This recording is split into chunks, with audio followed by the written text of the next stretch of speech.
Hello hi എല്ലാ പ്രിയപ്പെട്ട കൂട്ടുകാർക്കും എൻട്രിയുടെ SSC RRB യൂട്യൂബ് ചാനലിലേക്ക് സ്വാഗതം. ഇന്ന് നമ്മളൊരു പ്രധാനപ്പെട്ട വീഡിയോയുമായിട്ടാണ് നിങ്ങളുടെ മുൻപിലേക്ക് എത്തിയിരിക്കുന്നത്.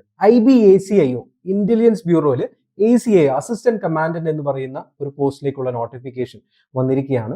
അപ്പോൾ അതിന്റെ ജോബ് പ്രൊഫൈൽ, ബെനിഫിറ്റ് പോലെയുള്ള കാര്യങ്ങൾ കൂട്ടുകാരുമായിട്ട് ഷെയർ ചെയ്യുന്നതിന് വേണ്ടിയിട്ടാണ് എൻട്രി ഇങ്ങനെ ഒരു വീഡിയോയുമായിട്ട് നിങ്ങളുടെ മുൻപിലേക്ക് വന്നിരിക്കുന്നത്. അപ്പോൾ ആദ്യമായിട്ട് ചാനൽ കാണുന്ന കൂട്ടുകാരുണ്ടെങ്കിൽ ചാനൽ എന്ത് ചെയ്യുക, ഒന്ന് നിങ്ങൾക്ക് നോട്ടിഫിക്കേഷൻ ലഭിക്കുന്നതിന് വേണ്ടി സബ്സ്ക്രൈബ് ചെയ്യുക, ബെൽ ബട്ടണൊക്കെ ഒന്ന് ക്ലിക്ക് ചെയ്യുക. വീഡിയോ ഇഷ്ടപ്പെട്ടെങ്കിൽ അവസാനം വരെ കണ്ടു കഴിഞ്ഞ ശേഷം നിങ്ങൾക്ക് ഇഷ്ടപ്പെട്ടെങ്കിൽ നിങ്ങളുടെ അഭിപ്രായങ്ങളും സംശയങ്ങളും കാര്യങ്ങളും താഴെയുള്ളത് കോമന്റ് ബോക്സിൽ രേഖപ്പെടുത്തുന്നതിനോടൊപ്പം ലൈക്ക് ബട്ടൺ കൂടി ഒന്ന് ക്ലിക്ക് ചെയ്യുക. ഓക്കെ, അപ്പൊ ഇന്റലിജൻസ് ബ്യൂറോയിൽ, അതായത് മിനിസ്ട്രി ഓഫ് ഹോം അഫയേഴ്സിന്റെ കീഴിൽ വരുന്ന ഇന്റലിജൻസ് ബ്യൂറോ എന്ന് പറയുന്ന ഒരു വിഭാഗം നമ്മൾ ഒരുപാട് തന്നെ കേട്ടിട്ടുള്ള ഒരു സംഭവമാണ് അല്ലെ. നാട്ടിൽ എന്തെങ്കിലും ഒരു കാര്യങ്ങളൊക്കെ സംഭവിക്കുന്ന സമയത്ത്, ഒരു നെക്സൽ അറ്റാക്ക് വരികയാണ് അല്ലെങ്കിൽ മാവോ അറ്റാക്ക് വരുന്ന സമയത്ത് നമ്മൾ പത്രമാധ്യമങ്ങളിലൂടെ കാണുന്ന ഒരു സംഭവമാണ് എന്താണ്, ഇന്റലിജൻസ് ബ്യൂറോന്റെ റിപ്പോർട്ട് ഉണ്ടായിരുന്നു, അങ്ങനെയുള്ള കാര്യങ്ങളൊക്കെ കേട്ടിട്ടുണ്ടാവും അല്ലെ. അപ്പൊ ഇന്റലിജൻസ് ബ്യൂറോ എന്ന് പറയുന്നത് മിനിസ്ട്രി ഓഫ് ഹോം അഫയേഴ്സ്, അതായത് ആഭ്യന്തര വകുപ്പിന്റെ കീഴിൽ വരുന്ന ഒരു വിഭാഗമാണ്, ഒരു ഏജൻസിയാണ് ഇന്റലിജൻസ് ബ്യൂറോ എന്ന് പറയുന്നത്. അതിലേക്കാണ് ഈ പറയുന്ന അസിസ്റ്റന്റ് കമാൻഡന്റ് ഇന്റലിജൻസ് ഓഫീസർ എന്ന് പറയുന്ന ഒരു പോസ്റ്റിലേക്കുള്ള നോട്ടിഫിക്കേഷൻ പുറത്തു വരുന്നത്. അപ്പൊ എന്താണ് ACIO? ACIO എന്ന് പറയുമ്പോൾ നമ്മുടെ ഇൻസ്പെക്ടർ പോസ്റ്റിലേക്ക് തുല്യമായിട്ടുള്ള ഒരു ജോലിയാണ് അസിസ്റ്റന്റ് കമാൻഡർ ഈ പറയുന്ന എന്ന് പറയുന്ന ഒരു ജോലി. അപ്പോൾ ഇതിലേക്കാണ് 3717 വാക്കൻസികളുമായിട്ട് എന്ത് ചെയ്തിരിക്കുന്നത്, ministry of home affairs notification പുറത്തിറക്കിയിരിക്കുന്നത്. അപ്പൊ ഇതിൽ നമുക്ക് കുറെ കാര്യങ്ങൾ അറിയാനുണ്ട്. എന്താണ് അതിന്റെ വർക്കിംഗ് പാറ്റേൺ, ഇതിന്റെ ബെനിഫിറ്റ്സ് എന്തെല്ലാമാണ്, ഇവിടെ ജോലി എവിടെ ലഭിക്കും, എങ്ങനെയാണ് കാര്യങ്ങൾ എന്നുള്ളതൊക്കെ കൂട്ടുകാർക്ക് ഒരുപാട് പേർക്ക് സംശയമുണ്ട്. അപ്പൊ കുറെ പേർക്ക് ഈ പറഞ്ഞ എൻട്രിയുമായിട്ട് കമ്മ്യൂണിക്കേറ്റ് ചെയ്തതിന്റെ പേരിലാണ് നമ്മൾ ഇങ്ങനെ ഒരു വീഡിയോ ചെയ്യുന്നത്. അപ്പൊ ശ്രദ്ധിക്കുക, എന്താണ് ഇന്റലിജൻസ് ബ്യൂറോയിൽ ACIO എന്ന് പറയുന്ന ഒരു പോസ്റ്റ്. അസിസ്റ്റന്റ് കമാൻഡന്റ് എന്ന് പറയുന്ന ഒരു പോസ്റ്റിന് വേണ്ടി ഒരു ഷോർട്ട് നോട്ടീസ് ആണ് MHA അടുത്തിടെ എന്ത് ചെയ്തിരിക്കുന്നത്, പുറത്തിറക്കിയിരിക്കുന്നത്. ജൂലൈ 19-നും ഓഗസ്റ്റ് 10-നും ഇടയ്ക്കാണ് നമുക്ക് അപ്ലൈ ചെയ്യാനുള്ള ഒരു പോർട്ട്ഫോളിയോ വരുന്നത്, ലിങ്ക് ആക്റ്റീവ് ആയിട്ട് വരുന്നത്. പക്ഷെ ഇപ്പൊ ഷോർട്ട് നോട്ടീസ് ആണ് ഇപ്പൊ നിലവിൽ വന്നിരിക്കുന്നത്. അപ്പൊ എന്താണ് ഈ അസിസ്റ്റന്റ് സെൻട്രൽ ഇന്റലിജൻസ് ഓഫീസർ എന്ന് പറയുന്ന ഒരു പോസ്റ്റ് എന്ന് പറയുന്നത് ചോദിക്കുകയാണെങ്കിൽ, കൃത്യമായിട്ട് പറയുകയാണെങ്കിൽ ഇത് ഒരു ഇൻസ്പെക്ടർ ലെവലുള്ള പോസ്റ്റാണ്. പേ ലെവൽ 7 ഉള്ള ഏറ്റവും പ്രധാനപ്പെട്ട പ്രസ്റ്റീജിയസ് ആയിട്ടൊരു പോസ്റ്റാണ് അസിസ്റ്റന്റ് സെൻട്രൽ ഇന്റലിജൻസ് ഓഫീസർ എന്ന് പറയുന്ന ഒരു പോസ്റ്റിലേക്ക് എന്ന് പറയുന്നത്. അപ്പൊ ഇതിലേക്ക് ഈ പറയുന്ന 3717 വാക്കൻസികൾ വിളിക്കുന്ന സമയത്ത് ഇതിനെക്കുറിച്ച് എന്താണെന്ന് നമുക്കറിയാം. അതായത് ഇന്റലിജൻസ് ബ്യൂറോ എന്ന് പറയുമ്പോൾ രാജ്യത്തെ ഏറ്റവും പ്രധാനപ്പെട്ട ഒരു ഏജൻസിയാണ്. ഇപ്പൊ നമ്മൾ ഒരുപാട് കാര്യങ്ങൾ റിസ്ക് എടുത്ത് നമ്മൾ സിനിമയിലൊക്കെ കണ്ടു വന്നിട്ടുള്ള ഒരു സംഭവമാണ്. ഇപ്പൊ ഒരു അറ്റാക്ക് വരുന്നു, അല്ലെങ്കിൽ ഒരു യുദ്ധം വരുന്നു, അല്ലെങ്കിൽ നമ്മൾ പാകിസ്ഥാൻ ഇപ്പൊ ഇന്ത്യ അറ്റാക്ക് ചെയ്യുകയാണ്. ഇപ്പൊ റീസെന്റ് നമ്മളിപ്പോൾ ഓപ്പറേഷൻ സിന്ദൂർ ഒക്കെ കണ്ടതാണ്. അപ്പൊ അങ്ങനെ വരുന്ന സമയത്ത് നേരത്തെ തന്നെ എന്താണ്, ഇന്റലിജൻസ് ബ്യൂറോന്റെ റിപ്പോർട്ട് ഉണ്ടായിരുന്നു നമ്മൾക്ക് ഒരു അറ്റാക്ക് വരുമ്പോൾ. അപ്പൊ ബാക്കിയുള്ള കാര്യങ്ങൾ നമ്മുടെ രാജ്യത്തെ എന്ത് ചെയ്യാണ്, വളരെ പ്രൊട്ടക്ട് ചെയ്യുക എന്നുള്ള ഉദ്ദേശത്തോടു കൂടി ഹൈലി വിജിലന്റ് ആയിരിക്കുന്ന ഒരു ഏജൻസിയാണ് ഇന്റലിജൻസ് ബ്യൂറോ എന്ന് പറയുന്നത്. അതിൽ തന്നെ ഈ പറയുന്ന അസിസ്റ്റന്റ് സെൻട്രൽ ഇന്റലിജൻസ് ഓഫീസർ എന്ന് പറയുന്നത് ഗ്രേഡ് സെക്കൻഡ് എന്ന് പറയുന്നത് ഒരു ഇൻസ്പെക്ടർ ലെവൽ പോസ്റ്റാണ്. അപ്പൊ ഇത് ഒരുപാട് ഗുണങ്ങളുള്ള ഒരു പോസ്റ്റ് കൂടിയാണ് ഇതെന്ന് പറയുന്നത്. നമുക്ക് കാര്യം ഇതിൽ വർക്ക് ചെയ്യുന്ന സമയത്ത് ഇതിന്റെ ഒരു ജോബ് പാറ്റേൺ പോലെയുള്ള കാര്യങ്ങളൊക്കെ നമുക്ക് ഡീറ്റെയിൽ ആയിട്ട് നോക്കേണ്ടതുണ്ട്. അപ്പൊ ഈ വീഡിയോയിൽ നമ്മൾ ഏതൊക്കെയാണ് നോക്കുന്നത് വെച്ച് കഴിഞ്ഞാൽ, ഇതിന് ACIO എന്ന് പറയുന്ന ഒരു പോസ്റ്റിലേക്കുള്ള എലിജിബിലിറ്റി എന്താണ്, അതിന്റെ ജോബ് പ്രൊഫൈൽ എന്താണ്, അതുപോലെ തന്നെ അതിന്റെ ബെനിഫിറ്റ്സ് എന്താണ്, ഈ പറയുന്ന 3 കാര്യങ്ങളാണ് നമ്മൾ മെയിൻ ആയിട്ട് ഈ പറയുന്ന ഒരു വീഡിയോയിൽ ഡിസ്കസ് ചെയ്യാനായിട്ട് പോകുന്നത്. ഓരോന്നായിട്ട് നോക്കാം അല്ലെ. അപ്പൊ അതിൽ ആദ്യം വരുന്നത് എലിജിബിലിറ്റി എന്ന് പറയുന്ന ഒരു സംഭവമാണ്. എലിജിബിലിറ്റി എന്താണ്, ഒരു ഗ്രാജുവേഷൻ ഉണ്ടാവുന്ന ഏതൊരു ഉദ്യോഗാർത്ഥികൾക്കും ഏതൊരു ഉദ്യോഗാർത്ഥിക്കും തീർച്ചയായിട്ടും അപ്ലൈ ചെയ്യാൻ പറ്റുന്ന ഒരു പോസ്റ്റ് ആണ് ഈ പറഞ്ഞ ACIO എന്ന് പറയുന്നത്. അപ്പൊ അവർ ഡേറ്റ് കൂടെ പറഞ്ഞിട്ടുണ്ട്. അപ്പൊ ഈ ക്ലോസിംഗ് ഡേറ്റ്, അപ്പൊ നോട്ടിഫിക്കേഷന്റെ ക്ലോസിംഗ് ഡേറ്റ് എന്ന് പറയുന്നത് 10th ഓഗസ്റ്റ് ആണ്. അപ്പൊ 10th ഓഗസ്റ്റ് 2025 മുൻപിൽ നിങ്ങൾക്ക് ഒരു ഗ്രാജുവേഷൻ ഡിഗ്രി ഉണ്ടെങ്കിൽ തീർച്ചയായിട്ടും നിങ്ങൾക്ക് അപ്ലൈ ചെയ്യാൻ പറ്റുന്ന ഒരു നല്ലൊരു പോസ്റ്റ് ആണ് നമ്മളുടെ ഈ പോസ്റ്റ് എന്ന്. അപ്പൊ റെക്കഗ്നൈസ്ഡ് ആയിട്ടുള്ള യൂണിവേഴ്സിറ്റികളിൽ നിന്ന് ഗ്രാജുവേഷൻ ഹോൾഡേഴ്സ് ആയിട്ടുള്ള ആളുകൾക്ക് അപ്ലൈ ചെയ്യാൻ പറ്റും എന്നുള്ളതാണ് ഇതിന്റെ എലിജിബിലിറ്റി ക്രൈറ്റീരിയ എന്ന് പറയുന്നത്. ഇനി ഇതിൽ ഏറ്റവും പ്രധാനപ്പെട്ട ഒരു കാര്യം എന്ന് വെച്ചാൽ, കുറെ അധികം ആളുകൾക്ക് സംശയം ഉണ്ടോ, സ്പെക്സ് വെക്കുന്ന ആളുകൾക്ക് ഈ പറയുന്ന പോസ്റ്റിലേക്ക് എലിജിബിൾ ആണോ, ഡിഫറൻറ്റ്ലി ഏബിൾഡ് ആയിട്ടുള്ള ആളുകൾക്ക് എലിജിബിൾ ആണോ എന്നൊക്കെ ചോദിക്കും. ഡിഫറൻറ്റ്ലി ഏബിൾഡ് ആയിട്ടുള്ള ആളുകൾക്ക് ഇത് എലിജിബിൾ അല്ല എന്നുള്ളത് അവരുടെ നോട്ടീസിൽ കൃത്യമായിട്ട് പറയുന്നുണ്ട്. കാരണം ഈ പറഞ്ഞ വിഷ്വലി ഇമ്പയർഡ് ആയിക്കോട്ടെ, മറ്റ് ഈ പറഞ്ഞ PWD ആയിക്കോട്ടെ, അവർക്ക് പറ്റുന്ന ഒരു പോസ്റ്റ് അല്ല. കാരണം കുറച്ചുകൂടെ ഒരു എന്താണ്, ഹൈലി ടാസ്കിങ് ചലഞ്ചിങ് ആയിട്ടൊരു ജോലിയാണ്. അപ്പോൾ അതിൽ കൃത്യമായിട്ട് വർക്ക് ചെയ്യുന്ന സമയത്ത് അവർക്കൊരു ബുദ്ധിമുട്ട് അനുഭവപ്പെട്ടേക്കാം എന്നുള്ളത് കൊണ്ടായിരിക്കാം PWD എന്ന് പറയുന്ന ഒരു വിഭാഗം നീഡ് നോട്ട് അപ്ലൈ എന്നുള്ള രീതിയിൽ അവർ പറഞ്ഞിട്ടുണ്ട്. ഓക്കെ, അപ്പൊ ബാക്കിയുള്ള എല്ലാ വിഭാഗങ്ങളും ഫിസിക്കലി ഫിറ്റ് ആണെന്ന് പ്രൂവ് ചെയ്യുന്ന ആളുകൾക്കെല്ലാം എലിജിബിൾ ആണ് എന്നുള്ളതാണ്. പക്ഷേ ഇതിലേക്ക് വേണ്ടി സെപ്പറേറ്റ് ആയിട്ട് നമ്മളിപ്പോൾ ആ മറ്റ് സർവീസിലേക്ക് പോകുന്ന സമയത്ത് നമ്മളിപ്പോൾ ആർമി അല്ലെങ്കിൽ ഇപ്പോൾ പറയുന്ന പോലെ എയർഫോഴ്സ് പോലുള്ളതിലേക്ക് നമ്മൾ റിക്രൂട്ട്മെന്റ് നടത്തുന്ന സമയത്ത് അവരെന്ത് ചെയ്യും, ഫിസിക്കലി നമ്മുടെ കാര്യങ്ങളൊക്കെ ചെക്ക് ചെയ്തിട്ട് നമുക്ക് ഫിസിക്കൽ ട്രെയിനിങ് ഒക്കെ ഉണ്ടാവും അല്ലെ. അപ്പൊ അങ്ങനെയുള്ള കാര്യം എന്ന് പറയുന്നത് പോസ്റ്റ് ആയിട്ടുള്ള ഈ പറഞ്ഞ ഡോക്യുമെന്റ് വെരിഫിക്കേഷൻ ശേഷം ജോലി ലഭിച്ചതിന് ശേഷമേ ഇവിടെ വരുന്നുള്ളൂ. അതിന് മുമ്പ് തന്നെ ഫിസിക്കൽ ടെസ്റ്റോ കാര്യങ്ങൾ എഫിഷ്യൻസിയോ ഒന്നും തന്നെ പരിശോധിക്കുന്നില്ല എന്നുള്ളതാണ് ഏറ്റവും പ്രധാനപ്പെട്ട ഒരു കാര്യം. അപ്പൊ ഇതാണ് ഇതിന്റെ ബേസിക് ആയിട്ടുള്ള എലിജിബിലിറ്റി എന്ന് പറയുന്നത്. ഒരു ഗ്രാജുവേഷൻ ഡിഗ്രി മാത്രം മതി, അല്ലാതെ കൂടുതലായിട്ട് കാര്യങ്ങളൊന്നും വേണ്ട. പിന്നെ ഡിസൈറബിൾ ആയിട്ട് അവർ എടുത്തു പറയുന്ന ഒരു കാര്യം കമ്പ്യൂട്ടർ നോളജ് ഉണ്ടാവണം. അതിപ്പോൾ കൂട്ടുകാർക്ക് എല്ലാവർക്കും ഉള്ള ഒരു സംഭവമാണ് എന്താണ് കമ്പ്യൂട്ടർ നോളജ് ഉണ്ടാവുക എന്നുള്ളത്. എങ്ങനെ കമ്പ്യൂട്ടർ ഓപ്പറേറ്റ് ചെയ്യണം പോലുള്ള കാര്യങ്ങളാണ് ബേസിക് ആയിട്ട് അവർ പറയുന്നത്. അതിൽ കൂടുതൽ തന്നെ സർട്ടിഫിക്കേഷൻ കോഴ്സോ കാര്യങ്ങളൊന്നും തന്നെ ഒന്നും പറയുന്നില്ല. ബേസിക് ആയിട്ട് എലിജിബിലിറ്റി എന്ന് പറയുന്നത് കമ്പ്യൂട്ടർ നോളജ് ഉണ്ടാവണം, ഒരു ഗ്രാജുവേഷൻ ഡിഗ്രി മിനിമം ഡിഗ്രി ഉണ്ടാവണം എന്ന് മാത്രമേ അവർ പറയുന്നുള്ളൂ. അപ്പോൾ ഡിഗ്രി ഉള്ള 10 ഓഗസ്റ്റ് 2025 മുമ്പ് ഗ്രാജുവേഷൻ ഡിഗ്രി ഉള്ള കൂട്ടുകാരാണ് നിങ്ങളെങ്കിൽ തീർച്ചയായിട്ടും നിങ്ങൾക്ക് അപ്ലൈ ചെയ്യാൻ പറ്റുന്നതാണ്. ഇനി ഇതിന്റെ ഒരു ജോബ് പ്രൊഫൈലിലേക്ക് നോക്കുന്ന സമയത്ത് നിങ്ങൾക്ക് തോന്നുകയാണ് ഇപ്പൊ നിങ്ങൾ കേരളത്തിൽ നിന്ന് വർക്ക് ചെയ്യാൻ താല്പര്യമുള്ള ഒരാളാണെങ്കിൽ തുടക്കം തൊട്ട് അവസാനം വരെ കേരളത്തിൽ വർക്ക് ചെയ്യാൻ പറ്റുമോ എന്ന് ചോദിച്ചു കഴിഞ്ഞാൽ ഓക്കെ, അതിലൊരു ചെറിയ വ്യത്യാസമുണ്ട്. ഇത് ഓൾ ഇന്ത്യ പോസ്റ്റ് ആണ്. ഇന്റലിജൻസ് എന്ന് പറയുന്നത് മിനിസ്ട്രി ഓഫ് ഹോം അഫയേഴ്സിന്റെ കീഴിലാണ്, അതായത് ആഭ്യന്തര വകുപ്പിന്റെ കീഴിലാണ്. അപ്പൊ എവിടെ വേണമെങ്കിലും ജോലി വരാം. ഓക്കെ, അത് മാത്രമല്ല ഹാർഡ് ഏരിയാസിൽ ഇപ്പൊ നമ്മളിപ്പോ ഈ പറയുന്ന മാവോയിസ്റ്റ് അറ്റാക്ക് ബേസ് ചെയ്തിട്ടുള്ള ഇപ്പൊ ഏതെങ്കിലും ഛത്തീസ്ഗഡിലോ അല്ലെങ്കിൽ മധ്യപ്രദേശിലോ അല്ലെങ്കിൽ ജമ്മു ആൻഡ് കാശ്മീർ പോലെയുള്ള ഹാർഡർ ഏരിയാസിലും വർക്ക് ചെയ്യാനുള്ള ആവശ്യം വരാറുണ്ട്. ഒരു 3 to 5 ഇയേഴ്സ് എപ്പോഴും നമ്മൾ ഹോം ഡ്യൂട്ടി പോലെയുള്ള സേഫ് സോൺസ് മാത്രമല്ല ഹാർഡർ ഏരിയാസിലും വർക്ക് ചെയ്യേണ്ട അവസ്ഥ കൂടെ വരാറുണ്ട്. അപ്പൊ അത് ഒരു പ്രധാനപ്പെട്ട ഒരു ക്രൈറ്റീരിയ ആണ്. അപ്പൊ രാജ്യത്ത് എവിടെ വേണമെങ്കിലും ജോലിക്ക് നമ്മൾ തയ്യാറായിക്കൊള്ളണം എന്നുള്ളതാണ് ഏറ്റവും പ്രധാനപ്പെട്ട ഒരു കാര്യം. അപ്പോൾ ഓൾ ഇന്ത്യ സർവീസ് താല്പര്യപ്പെടുന്ന ഒരുപാട് ഉദ്യോഗാർത്ഥികളുണ്ട്. അവർക്ക് പറ്റുന്ന ഏറ്റവും ബെസ്റ്റ് ഓപ്പർച്യൂണിറ്റിയാണ് ഇതിന്റെ ഈ പറഞ്ഞൊരു വർക്കിംഗ് പാറ്റേൺ എന്ന് പറയുന്നത്. എവിടെ വേണമെങ്കിലും ജോലി ചെയ്യാം. ഇപ്പൊ വർക്ക് ചെയ്യുന്നതിനനുസരിച്ച് കൃത്യമായിട്ടുള്ള ബെനിഫിറ്റ്സും കാര്യങ്ങളും നമുക്കുണ്ട്. അതിലേക്ക് നമുക്ക് വരാം. അപ്പോൾ CGL പോലെയുള്ള എക്സാംസ് പ്രിപ്പയർ ചെയ്യുന്ന കൂട്ടുകാർക്ക് യൂണിഫോം ഇല്ലാതെ ഒരു പ്രസ്റ്റീജിയസ് പോസ്റ്റ് അലങ്കരിക്കാൻ താല്പര്യമുണ്ടെങ്കിൽ തീർച്ചയായിട്ടും നിങ്ങൾക്ക് പറ്റുന്ന ഒരു ജോലിയാണ് കേട്ടോ ഇന്റലിജൻസ് ബ്യൂറോയിൽ ഈ അസിസ്റ്റന്റ് സെൻട്രൽ ഇന്റലിജൻസ് ഓഫീസർ എന്ന് പറയുന്ന ഒരു പോസ്റ്റ്. ഇനി ഇതിന്റെ ഒരു പാറ്റേൺ എന്ന് പറയുന്ന സമയത്ത് ഫീൽഡ് വർക്കും ഉണ്ടാവും, ഡെസ്ക് ജോബും ഉണ്ടാവും. ഓക്കെ, ഇപ്പൊ ഇതിലിപ്പോ പറയുന്ന സമയത്ത് ഒരിക്കലും ഫീമെയിൽ കാൻഡിഡേറ്റ്സ് ഒരിക്കലും അപ്ലൈ ചെയ്യരുത് എന്ന് പറയുന്നില്ല. അവർക്കും അപ്ലൈ ചെയ്യാൻ പറ്റും, മെയിൽ കാൻഡിഡേറ്റ്സിനും അപ്ലൈ ചെയ്യാം എന്നുള്ള രീതിയിലാണ് പറയുന്നത്. അതുകൊണ്ട് തന്നെ ജനറലി ഫീൽഡ് ഡ്യൂട്ടി പൊതുവെ കാണുന്നത് മെയിൽ കാൻഡിഡേറ്റ്സിനാണ് എന്നുള്ള രീതിയിലാണ് പറയുന്നത്. മെയിൽ എംപ്ലോയീസിനാണ് കൂടുതലായിട്ട് ഫീൽഡ് ഡ്യൂട്ടി കാണാറുള്ളത്. ഡെസ്ക് ഡ്യൂട്ടി എന്ന് പറയുന്നത് പ്രോബബ്ലി ആർക്ക് തന്നെയാണ്, ഫീമെയിൽ കാൻഡിഡേറ്റ്സിനാണ് കൂടുതലായിട്ട് കണ്ടുവരുന്നത്. ഓക്കെ, ഇനി ഫീൽഡ് ജോബിലൊക്കെ പോകുന്ന സമയത്ത് ഇപ്പോൾ നമ്മൾ സിനിമയിലൊക്കെ കാണുന്ന പോലെ അവർക്ക് ഒരിക്കലും അവരുടെ ഐഡന്റിറ്റി റിവീൽ ചെയ്യാൻ ചിലപ്പോൾ പറ്റിക്കൊള്ളുന്നില്ല. അവർ ചിലപ്പോൾ മറ്റേ ഹൈഡ് ഔട്ട് ചെയ്ത് അല്ലെങ്കിൽ മറ്റേതെങ്കിലും ഒരു സിവിലിയൻ വേഷത്തിലോ മറ്റു കാര്യങ്ങളൊക്കെ ആയിരിക്കും ഉണ്ടാവുക. അതുകൊണ്ട് നമുക്ക് ഒരിക്കലും സമൂഹത്തിൽ എന്ത് ചെയ്യാൻ പാടില്ല, നമുക്ക് നമ്മുടെ ഐഡന്റിറ്റി റിവീൽ ചെയ്യാനുള്ളൊരു പറ്റാത്തൊരു സിറ്റുവേഷൻ ഉണ്ട്. ഓക്കെ, അപ്പൊ അതുകൊണ്ട് തന്നെ ഫീൽഡ് ആൻഡ് ഡെസ്ക് ജോബ് എന്ന് പറയുമ്പോൾ ഇതാണ്. പക്ഷെ ഹൈലി എന്താ പറയുക, നമ്മുടെ ഇന്ത്യൻ ആർമി പോലെ അത്രയും ബുദ്ധിമുട്ടുള്ള ഒരു സംഭവമൊന്നുമില്ല.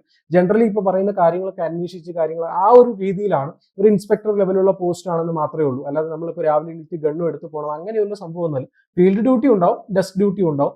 ഇപ്പൊ നെക്സൽ അറ്റാക്കുകൾ പോലുള്ള സ്ഥലങ്ങളിലൊക്കെ വരുന്ന സമയത്ത് അതുമായിട്ട് ബന്ധപ്പെട്ട് അന്വേഷിക്കുക, കാര്യങ്ങളൊക്കെ ചെയ്യുക എന്നുള്ള ഒരു പ്രിലിമിനറി ഒരു ഇൻവെസ്റ്റിഗേഷൻ പോലുള്ള കാര്യങ്ങളൊക്കെ ഇതിന് വരുന്ന ഒരു കാര്യമാണ്. അപ്പൊ ഇൻസ്പെക്ടർ പോസ്റ്റ് ഒക്കെ ആഗ്രഹിക്കുന്ന ആളുകൾക്ക് തീർച്ചയായിട്ടും പറ്റുന്ന ഒരു ജോലി കൂടിയാണ് കേട്ടോ. ഈ ഫീൽഡ് ഡ്യൂട്ടി പോലുള്ള കാര്യങ്ങൾ ആഗ്രഹിക്കുന്ന ആൾക്കാരുണ്ടാവും. അവർക്ക് പറ്റുന്ന ഒരു സംഭവമാണ് ഈ പറഞ്ഞ IBACO എന്ന് പറയുന്ന പോസ്റ്റ്.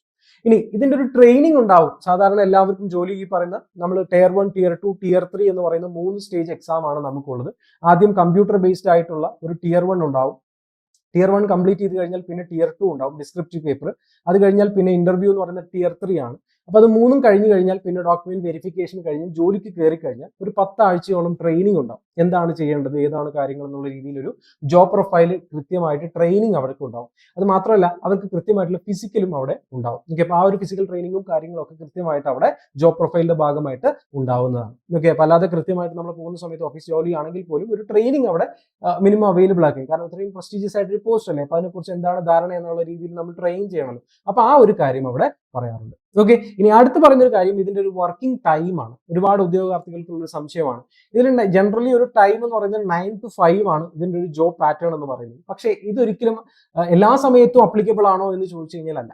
ഇപ്പൊ നമ്മൾ ഫോർ എക്സാമ്പിൾ ഇപ്പോൾ സിവിലിയൻ ആയിട്ട് മറ്റൊരു സ്ഥലത്ത് ജോലി ചെയ്യുകയാണെങ്കിൽ അതിനെക്കുറിച്ച് നമ്മുടെ കാര്യങ്ങൾ അന്വേഷിക്കുകയും വേണം, മറ്റൊരു ജോലി ചെയ്യുകയും വേണം. അങ്ങനെ വരുന്ന സമയത്ത് 24/7 അലേർട്ട് ആയിരിക്കുന്ന ഒരു ജോലിയായിരിക്കണം. ഇപ്പൊ നമ്മൾ പെട്ടെന്ന് ഒരു ദിവസം നാട്ടിലേക്ക് പെട്ടെന്ന് ഇപ്പോൾ എമർജൻസി ആയിട്ട് അങ്ങനെയൊന്നും പെട്ടെന്ന് ചിലപ്പോൾ പെട്ടെന്ന് തന്നെ നേരത്തെ മുൻകൂട്ടി നിശ്ചയിച്ച പോലെ ഓണത്തിനും വിഷുവിനും അങ്ങനെയുള്ള കാര്യത്തിൽ നേരത്തെ ലീവ് കിട്ടും. പക്ഷെ അല്ലാതെ എങ്കിൽ പോലും 24/7 നമ്മൾ അവൈലബിൾ ആയിരിക്കും. കാരണം രാജ്യത്തെ ഏറ്റവും പ്രധാനപ്പെട്ട ഒരു ഏജൻസിയുടെ ഭാഗമാണ് നമ്മളെന്ന് പറയുന്നത്. അതുകൊണ്ട് തന്നെ ഈ പറഞ്ഞ 24/7 നമ്മൾ അവൈലബിൾ ആണ്. ജോലി വിളിക്കുന്ന സമയത്ത് പോകേണ്ടി വരും. ഓക്കെ, അത് മാത്രമല്ല ഇതിനൊരു ഫിക്സഡ് ടൈം ഷെഡ്യൂളും കാര്യങ്ങളൊന്നുമില്ല. നമുക്ക് റിലാക്സ്ഡ് ആയിട്ട് വർക്ക് ചെയ്യാൻ പറ്റുന്നതാണ്. പക്ഷെ എന്താണ്, നമ്മളൊരു വിജിലന്റ് ആയിട്ട് ഇരിക്കുകയും വേണം. കാരണം എന്താണ്, എക്സൽ അറ്റാക്ക് പെട്ടെന്ന് വരികയാണ്. അപ്പോൾ നമ്മൾ ആ ഒരു റിപ്പോർട്ട് കൃത്യമായിട്ട് കൺവേ ചെയ്യണം, കാര്യങ്ങളൊക്കെ കോർഡിനേറ്റ് ചെയ്യണം പോലുള്ള കാര്യങ്ങളുണ്ടാവും.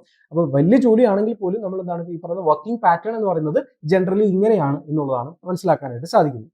ഇനി ഇതിന്റെ ഒരു ജോബ് പ്രൊഫൈൽ ഏറ്റവും പ്രധാനപ്പെട്ട ഒരു കാര്യം വെച്ചാൽ യൂണിഫോം അല്ല എന്നുള്ളതാണ് ഏറ്റവും കാര്യം. നമ്മൾ നേരത്തെ തന്നെ പറഞ്ഞിരുന്നു, ഇന്റലിജൻസുകാർ ഒരിക്കലും നാട്ടിൽ പോയിട്ട് ചായ കുടിക്കുന്ന സമയത്ത് ഒരിക്കലും പോയിട്ട് എന്ത് ചെയ്യുന്നില്ല, ഞാൻ ഇന്റലിജൻസിലാണെന്ന് വർക്ക് ചെയ്യുന്നതെന്നുള്ള ആരോടും പറയില്ലല്ലോ, അല്ലെ? അപ്പൊ എന്താണ്, ഇത് ഒരിക്കലും ഒരു യൂണിഫോം പോസ്റ്റ് അല്ല. ഓക്കെ, അത് മാത്രമല്ല ഇതിൽ വർക്കിംഗ് എന്ന് പറയുന്നത് ജനറലി മറ്റൊരു ചിലപ്പോൾ ഹൈഡ് ഔട്ട് ചെയ്ത് വേറൊരു രീതിയിലായിരിക്കും നമ്മൾ അവിടെ ഇരിക്കുക, കാര്യങ്ങളൊക്കെ ചെയ്യുക. ചിലപ്പോൾ അങ്ങനെ യൂണിഫോം പോസ്റ്റ് ഉണ്ടാവുന്നില്ല എന്നുള്ളത് ഏറ്റവും പ്രധാനപ്പെട്ട ഒരു കാര്യമാണ്. ഇനി ഇതിൽ നോർമൽ മെഡിക്കൽ ടെസ്റ്റ് നമുക്ക് ഇതിന്റെ ജോബ് പ്രൊഫൈലിന്റെ ഭാഗമായിട്ട് മെയിൻറ്റെയിൻ ചെയ്യണം. അപ്പോൾ നമ്മളിപ്പോൾ ജനറലി ഇപ്പോൾ എല്ലാം സെൻട്രൽ ഗവൺമെന്റ് എക്സാംസിനും പ്രിപ്പയർ ചെയ്യുന്ന സമയത്ത്, ജോലിക്ക് കയറുന്ന സമയത്ത് ഒരു മെഡിക്കൽ സർട്ടിഫിക്കറ്റ് ഒക്കെ നമ്മൾ ഹാജരാക്കേണ്ടി വരുന്നുണ്ട്. അപ്പോൾ നമ്മൾ മെന്റലി ഈ പറയുന്ന ഫിസിക്കലി നമ്മൾ ഫിറ്റ് ആണ്, മെഡിക്കലി ഫിറ്റ് ആണെന്ന് പ്രൂവ് ചെയ്യുന്ന രീതിയിൽ ഒരു കാര്യം വരുന്നുണ്ട്.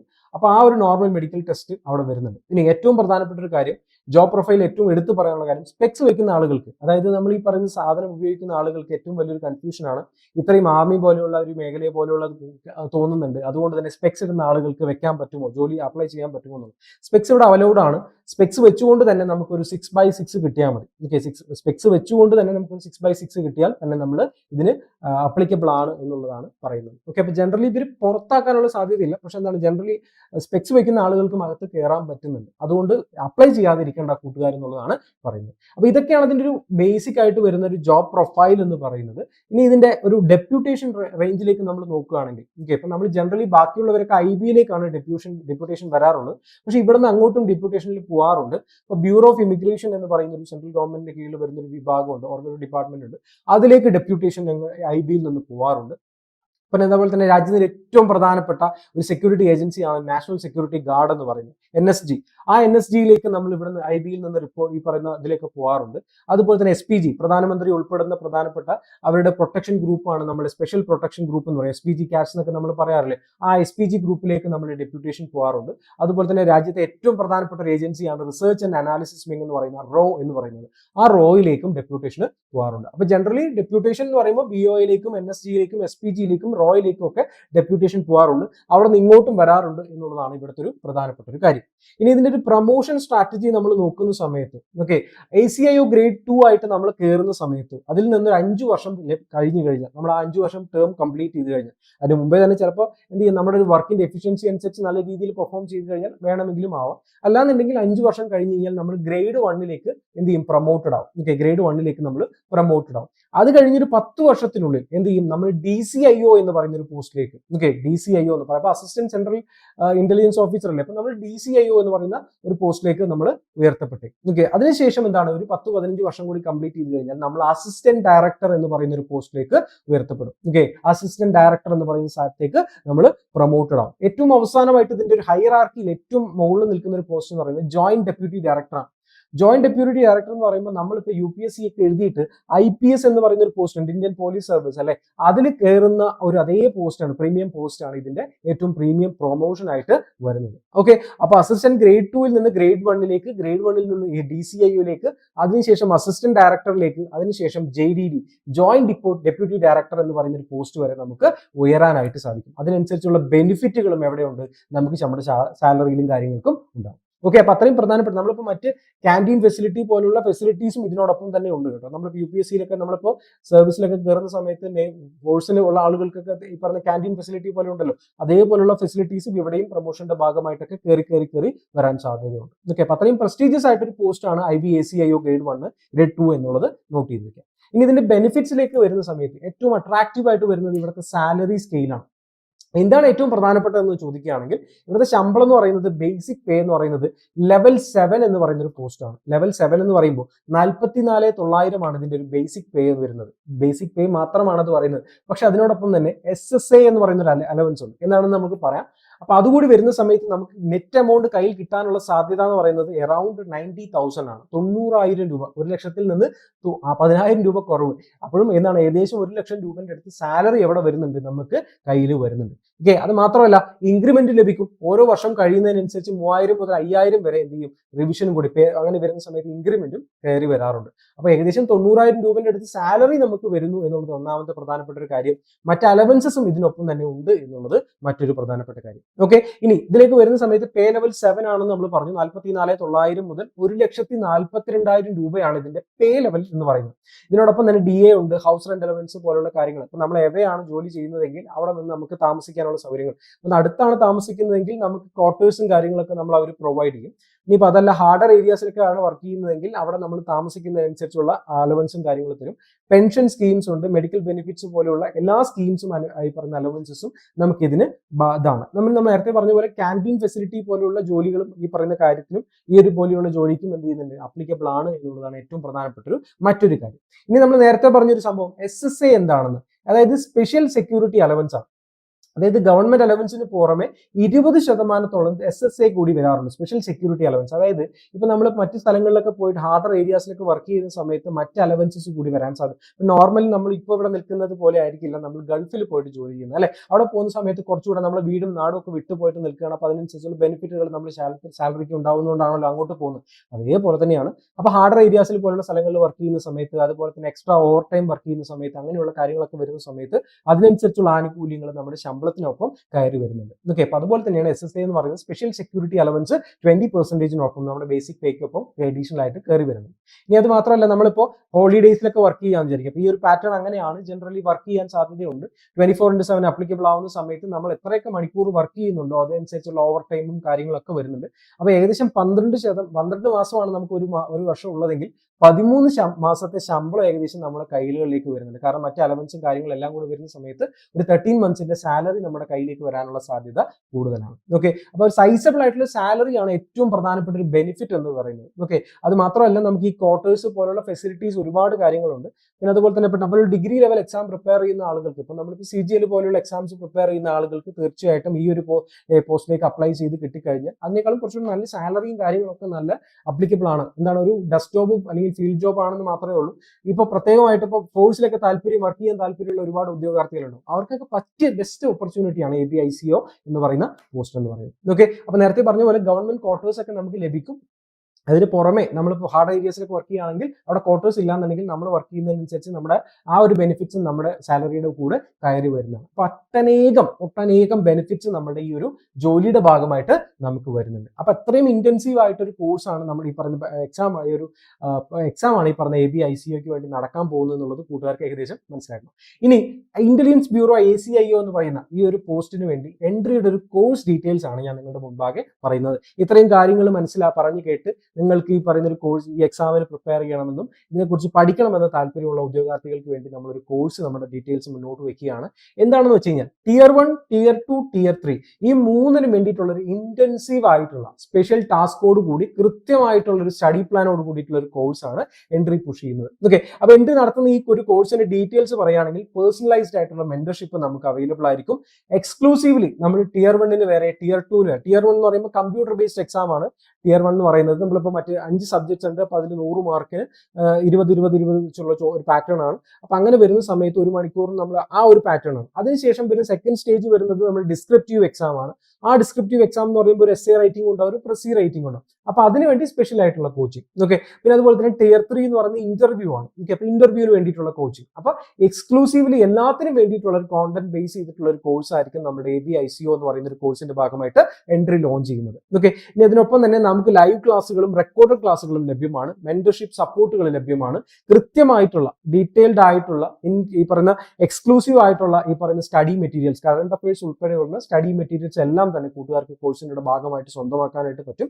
അത് മാത്രമല്ല മാത്രമല്ല സ്പെഷ്യൽ ടാസ്കുകൾ ഫുൾ ടൈം ആയിട്ട് ഇരുന്ന് വർക്ക് ചെയ്യാൻ താല്പര്യപ്പെടുന്നു, നമുക്കൊരു ഓഫ്ലൈൻ സ്ഥലങ്ങളിൽ പോയിട്ട് ഇരുന്ന് വർക്ക് ചെയ്യുന്നത് പോലെ കൃത്യമായിട്ട് ഇതിനു വേണ്ടി എന്താ പറയുക ഡെഡിക്കേറ്റഡ് ആയിട്ട് വർക്ക് ചെയ്യാൻ താല്പര്യപ്പെടുന്ന ഫുൾ ടൈം ഇരിക്കാൻ താല്പര്യമുള്ള ആളുകൾക്ക് വേണ്ടി സ്പെഷ്യൽ ടാസ്കുകൾ പോലെയുള്ള കാര്യങ്ങൾ നമ്മൾ കോഴ്സിന്റെ ഭാഗമായിട്ട് അവൈലബിൾ ആക്കുന്നുണ്ട്. പ്രാക്ടീസ് സെഷൻസ് പോലെയുള്ള കാര്യങ്ങൾ അവൈലബിൾ ആക്കുന്നുണ്ട്.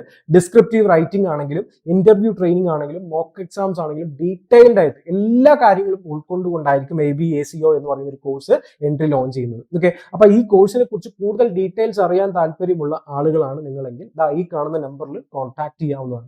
8714764666 എന്ന് പറയുന്ന നമ്പറിലേക്ക് നിങ്ങൾക്ക് കോൾ ചെയ്ത് ഡീറ്റെയിൽസ് ചോദിക്കാവുന്നതാണ്. ഒന്നുകൂടെ പറയുന്നു, 8714764666 എന്ന് പറയുന്ന നമ്പറിൽ നിങ്ങൾക്ക് കോൺടാക്ട് ചെയ്യാവുന്നതാണ്. ഇനിയിപ്പോൾ കോൾ ചെയ്യാൻ ബുദ്ധിമുട്ടുള്ള ആളുകളാണെങ്കിൽ SMS ഈ പറഞ്ഞിട്ട് വാട്സാപ്പിൽ ചാറ്റ് ചെയ്യാനും സൗകര്യങ്ങളുണ്ട്. അതല്ലാന്നുണ്ടെങ്കിൽ ഡിസ്ക്രിപ്ഷനിൽ ലിങ്ക് കൊടുത്തേക്കാം. കൂടുതൽ കാര്യങ്ങൾ നിങ്ങൾക്ക് അങ്ങനെയാണെങ്കിലും നിങ്ങൾക്ക് കൂടുതൽ കാര്യങ്ങൾ അറിയാൻ സാധിക്കുന്നതാണ്. ഓക്കെ, അപ്പൊ ഇത്രയും കാര്യങ്ങളാണ് IBACIO എന്ന് പറയുന്ന ഒരു കോഴ്സിനെ കുറിച്ച് പറയാനായിട്ടുള്ളത്. അപ്പൊ എൻട്രിയുടെ ഒരു കാര്യം നിങ്ങൾ മറക്കരുത്, വിധി മാറാൻ ഒരൊറ്റ എൻട്രി മതി. ഈ ഒരൊറ്റ എൻട്രിയിലൂടെ നിങ്ങൾക്ക് ഈ പറയുന്ന സെൻട്രൽ ഗവൺമെന്റ് ഉദ്യോഗസ്ഥനാവാനായിട്ട് സാധിക്കും. ഓക്കെ, IBACIO എന്ന് പറയുന്ന മിനിസ്ട്രിയുടെ ഹോം അഫയേഴ്സിന്റെ കീഴിൽ നിന്ന് ഈ പ്രസ്റ്റീജിയസ് കോഴ്സിന്റെ ഭാഗമാകാൻ താല്പര്യമുള്ള ആളുകൾ തീർച്ചയായിട്ടും ആ നമ്പറിൽ കോൺടാക്ട് ചെയ്യുക, കോഴ്സ് എടുക്കുക, കൃത്യമായിട്ട് പഠിക്കുക, സ്റ്റഡി പ്ലാനോട് കൂടി കൃത്യമായിട്ട് ഇന്ത്യയിലെ ഈ പറയുന്ന കേരളത്തിലെ ഏറ്റവും പ്രഗത്ഭരായിട്ടുള്ള അധ്യാപകർ നയിക്കുന്ന ഈ കോഴ്സിന്റെ ഭാഗമാവുക.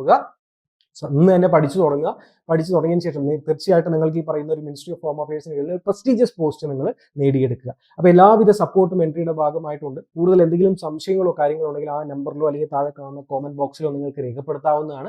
അപ്പോൾ ഇതുപോലുള്ള രസകരമായിട്ടുള്ള കാര്യങ്ങളുമായിട്ട് അറിയപ്പെടുന്നതിനും ഒക്കെ അതുപോലെ തന്നെ നമ്മുടെ നോട്ടിഫിക്കേഷനുമായിട്ട് ബന്ധപ്പെട്ട കാര്യങ്ങളാണെങ്കിലും എന്തും അവൈലബിൾ ആവുന്നതിന് വേണ്ടി ചാനൽ ഒന്ന് സബ്സ്ക്രൈബ് ചെയ്യുക. ഈ സെൻട്രൽ ഗവൺമെന്റ് എക്സാംസ് പോലെയുള്ള കാര്യങ്ങൾക്ക് പ്രിപ്പയർ ചെയ്യുന്ന കൂട്ടുകാർക്കോ അല്ലെങ്കിൽ ഫാമിലി മെമ്പേഴ്സോ ആരോ ആയിക്കോട്ടെ, അവർക്ക് ഈ പറയുന്ന ചാനലിലെ വീഡിയോ ഒന്ന് സജസ്റ്റ് ചെയ്ത് കൊടുക്കുക. അവർക്ക് എല്ലാവർക്കും എൻട്രിയുടെ ഭാഗമായിട്ട് കാര്യങ്ങളൊക്കെ അറിഞ്ഞു കൊടുക്കുക. ഓക്കെ, അപ്പോൾ അടുത്തൊരു വീഡിയോ ആയിട്ട് നമുക്ക് വീണ്ടും കാണാം. അതുവരെ എല്ലാവർക്കും നല്ലത് വരുത്തട്ടെ. Thanks for watching. ബൈ.